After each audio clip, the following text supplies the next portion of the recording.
It's that time again. Fucking hell, it's hot in here. It's no good outside either, Jesus.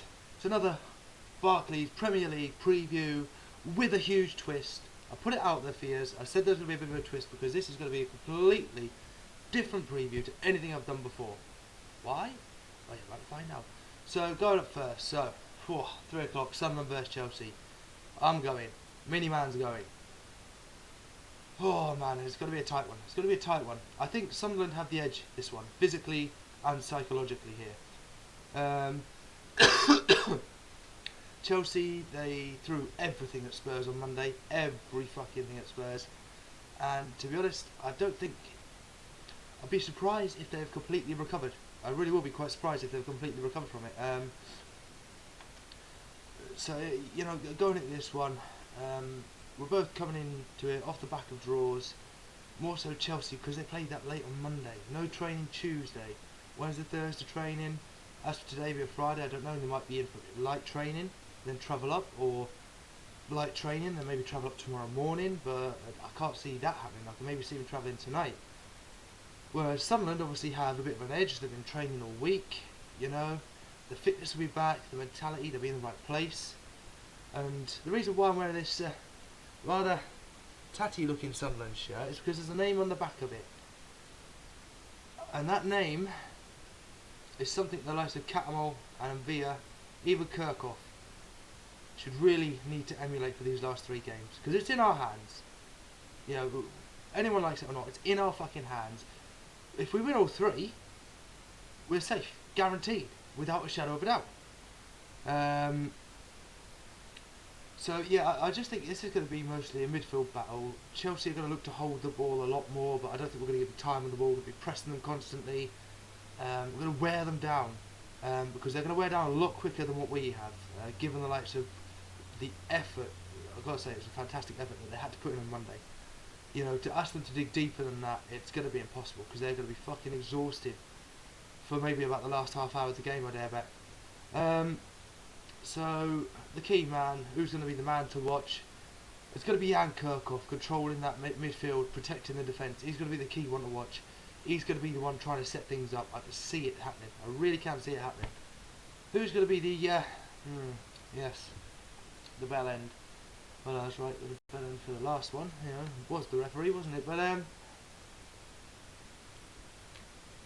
the Pre-Bellend...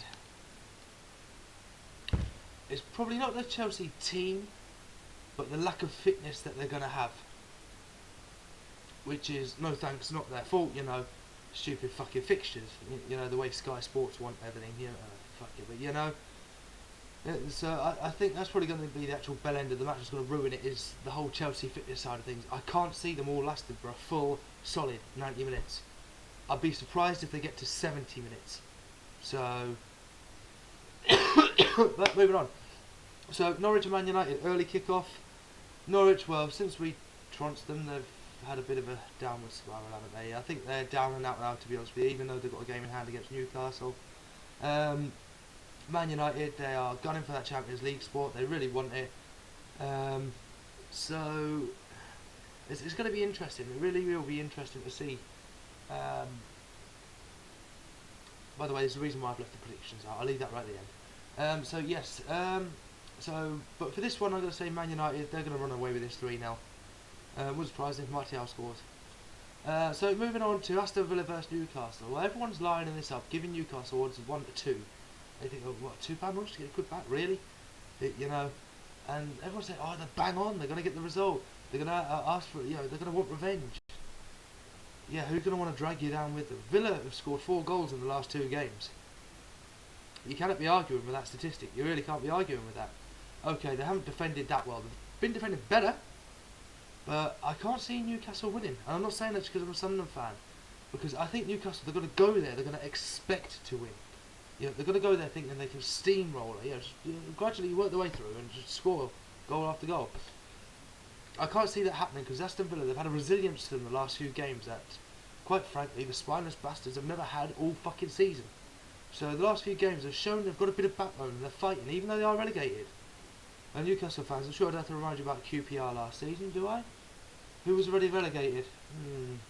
Oh, the impetus, eh? The impetus, Jesus Christ. But I'm not going to say Newcastle lose this. I think they've got too much strength in the squad still, even though half of them can't hit a barn door with a machine gun still. CC.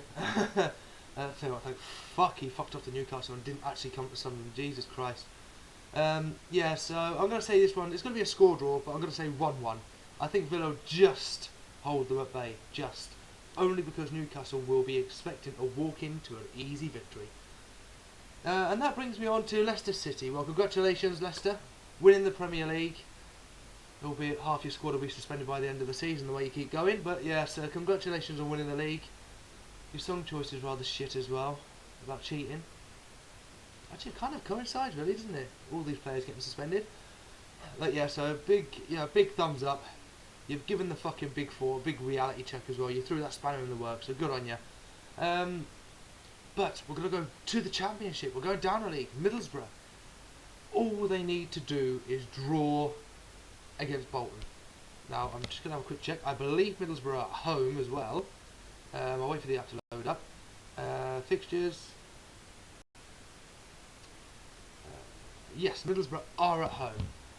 God, that is a huge psychological boost to Middlesbrough. You have to play at home to a draw. If you get a win, great.